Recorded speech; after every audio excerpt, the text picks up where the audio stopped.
नमस्कार दोस्तों। आज हम फिर अपनी और अपने मुंह बोला देवर की सच्ची कहानी सुना रही हूँ। कैसे हमारी कोमल फूलों को मसल कर कली बना दिया। आप लोग वीडियो को अंत तक सुने, आप लोग को बहुत मजा आएगा। मेरा नाम रीत है। यूं तो मैं 32 साल की होने वाली हूँ, पर आज भी किसी हीरोइन से कम नहीं लगती हूँ। चेहरा, नैन नक्श, गोल मटोल बैलून की साइज, अच्छी गरिमा होठ, सुराही सी दाढ़ी, गठीला बदन और ऊपर से खनकती आवाज मेरे हुस्न में 4 चांद लगे थे। मैं खुद को गहनों में संवारने में कोई कसर नहीं छोड़ती थी। मेरे पति राजेश ने जब मुझे पहली बार सुहागरात की रात देखा तो उसकी आंखें फटी की फटी रह गईं। जब मैं 20 साल की उम्र में मैं दुल्हनियां बनकर आई थीं, तब गांव भर में मेरी सुंदरता की चर्चा हुई थी। बहुत सी लड़कियां हर रोज अपनी नई भाभी को देखने मेरे पास पहुंच जाती थी। वे एक टकटक मुझको दिखे हुए रहती थीं। जब मेरी खूबसूरती को लेकर तरह तरह के सवाल जवाब होता था तो मैं हंसकर बोलती थी कि तुम्हारी भी ये कोई बात हुई। एक देहाती लड़के के बारे में बहुत कुछ पढ़ा था, लेकिन गाड़ी चलाने वाले राजेश के काम के बारे में अच्छा पता नहीं था। उसी के निबंध में उन्होंने 8,000 महीने का काम किया था। काम करने के लिए वह पास के एक शहर में गया था। शाम ढले दाल सब्जी और गृहस्थी का सामान लेकर लौट आया था। मैं उसका इंतजार कर रही थी। अगर कभी राजेश को देर हो जाए तो मैं उसे उलाहना देते हुए कहता हूँ, देखो जी, हम पूरे दिन तुम्हारे इंतजार में रहते हैं, लेकिन तुम्हें एक बार भी हमारी याद नहीं आती। ज्यादा सताओगे तो हम अपने मायके चले जाएंगे। यह सुनकर मेरे राजेश जी हुजूरी करने लगे। मैं फिर अंदर चला गया। गर्मा गर्म जलेबी मेरे लिए आता था। राजेश घर वालों से छिपते छिपाते थोड़ी जलेबी रोज ले आता था। 5 साल बाद घर में 2 बच्चे भी हो गए।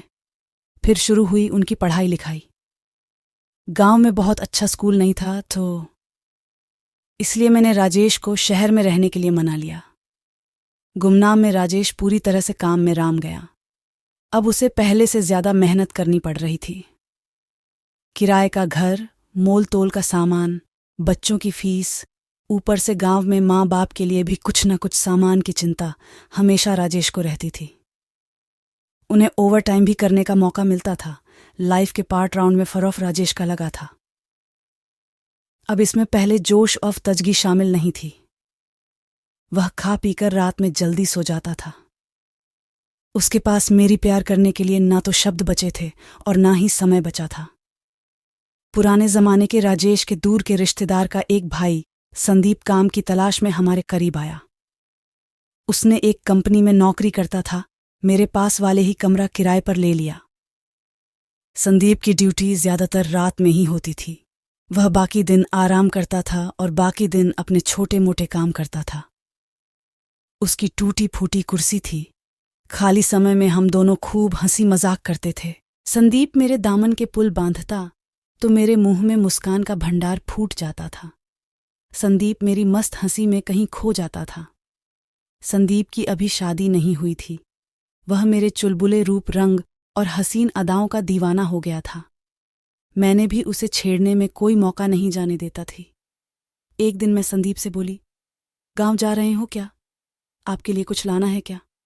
हाँ, लाना तो है, एक देवरानी। संदीप इस पर कुछ झपसा गया। उसी समय मेरा भाई सोहन शहर घूमने आया था। वापस जाने के समय वह मेरे दोनों बच्चों को भी साथ ले गया। नानी के घर जाना तो मैंने भी चाह रही थी, मगर राजेश के सवाल ने मुझे रोक दिया। उसके खाना और कपड़े धोने की चिंता बनी हुई थी। सुबह 8 बजे अपना खाना लेकर घर से निकल जाता था और देर शाम 9 बजे तक राजेश ही घर लौटता था। संदीप की रविवार को छुट्टी होती थी। एक दिन वह आराम करता था। एक दिन दोपहर 2 बजे सोकर उठा, चाय पी। बाहर की खटपट की आवाज सुनी। मैंने उसे आवाज दिया, संदीप थोड़ा आना तो कहाँ हो? आया भाभी। संदीप भागता हुआ मेरे कमरे में आ गया। मैं मुंह नीचे करके पलंग पर लेटी हुई थी। क्या हुआ? ज्यादा कुछ नहीं, थोड़ा सा सिर दर्द है, दुकान से दवा ला दो।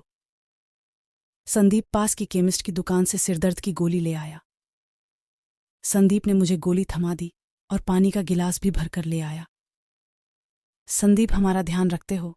हम अपने चेहरे पर मुस्कान बिखेरते हुए कहा। भाभी तुम कहो तो थोड़ा सिर भी दबा दूं, संदीप ने अपनेपन में कहा। मैंने हाँ में सिर हिला लिया। संदीप मेरे सिरहाने में एक कुर्सी पर बैठ गया, मेरे माथे पर हाथ से मालिश करने लगा। दवा के असर और संदीप की सेवा से मेरे सर का दर्द तो बंद हो गया, मगर बदन में एक झुर्री सी दौड़ गई। अब एक अजीबोगरीब सवाल मेरे मन में आ गया था। मैं बड़ी मुश्किल से खुद को रोक पा रही थी। मेरी बंद आंखों से ही कहा, ठीक है संदीप। अरे कैसी भाभी, आप भी तो कभी काम आओगी। मैं बोली, संदीप जब से मैं यहां आए हैं मेरे सिर में आज तक किसी ने मालिश नहीं की है। आज आप किए। संदीप बोला, क्या आप कर सकते हैं? मैंने सोचा कि आखिर आज संदीप चाहता क्या है। बड़ी मुश्किल से मैं खुद को रोक पाया था। फिर आग और पानी का मिलन होगा क्या? मना भी नहीं कर सकता।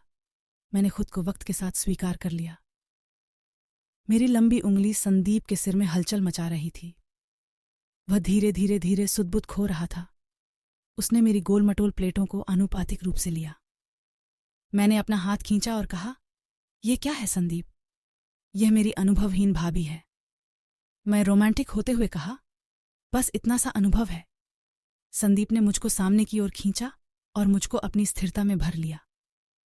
फिर मेरे गालों को पूछने लगा। धीरे धीरे हम दोनों एक दूसरे में समा गए। फिर हम दोनों एक दूसरे से अलग हो गए और एक दूसरे को देखकर एक दूसरे में समा गए। आज मैं बहुत खुश थी। संदीप वापस अपने कमरे में चला गया। दोस्तों, प्यार एक ऐसी चीज है कि लोग सब कुछ खो देता है। पता जब चलता है, जब तक गाड़ी कुछ दूर चली जाती है, तब मालूम होता है कि मैं रास्ता भूल गया हूं। दोस्तों, हमारी कहानी कैसी लगी जरूर बताइए और हमारे चैनल को सब्सक्राइब करें। धन्यवाद।